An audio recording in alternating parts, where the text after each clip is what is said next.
প্রধানমন্ত্রীকে চোর বলার জন্য সুপ্রিম কোর্টে ক্ষমা চাইলেন রাহুল গান্ধী। তার বিরুদ্ধে আদালত অবমাননার অভিযোগ এনে সুপ্রিম কোর্টে মামলা করেন বিজেপি নেত্রী মীনাক্ষী লেখি।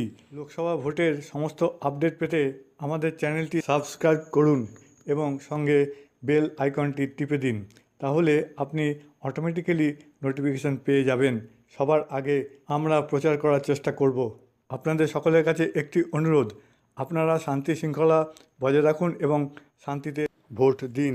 ধন্যবাদ, ভালো থাকবেন।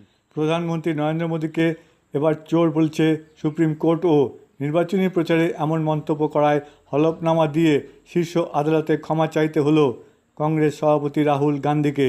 বিরোধীরা তার বক্তব্যের ভুল ব্যাখ্যা করেছে বলে এদিন দাবি করেন রাহুল।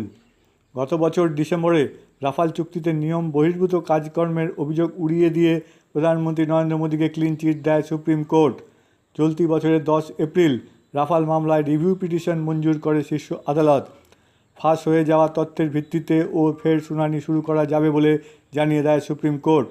এর পরিপ্রেক্ষিতেই রাহুল বলেন, আমি প্রথম থেকেই বলছি, এবার সুপ্রিম কোর্টও মেনে নিল যে চৌকিদার নরেন্দ্র মোদী চোর হ্যায়। কংগ্রেস সভাপতির এই মন্তব্যের পরই তার বিরুদ্ধে আদালত অবমাননার অভিযোগ এনে সুপ্রিম কোর্টে মামলা করেন বিজেপি নেত্রী মীনাক্ষী লেখি।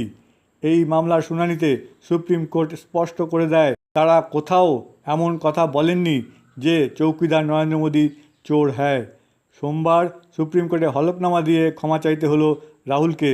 তিনি নির্বাচনী প্রচারে উত্তেজনার বশে এই কথা বলে ফেলেন বলে জানিয়েছেন। রাহুল গান্ধী বলছেন, উত্তেজনার বশত তিনি বলে ফেলেছেন।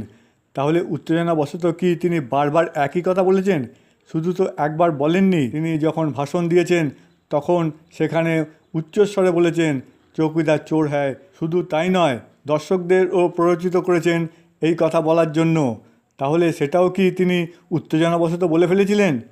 তা নয়, আসলে তিনি ইচ্ছে করেই এই কথা বলেছেন, মিথ্যে কথা বলেছেন এবং তার জন্য তিনি ক্ষমা চেয়েছেন। ক্ষমা চাওয়ার সময় বলেছেন উত্তেজনাবশত বলে ফেলেছেন। এটাও একটি মিথ্যে বলে মত প্রকাশ করেছেন রাজনৈতিক বিশেষজ্ঞদের একাংশ। এবার দেশবাসীর কাছে ক্ষমা চান, এমন দাবি উঠছেই।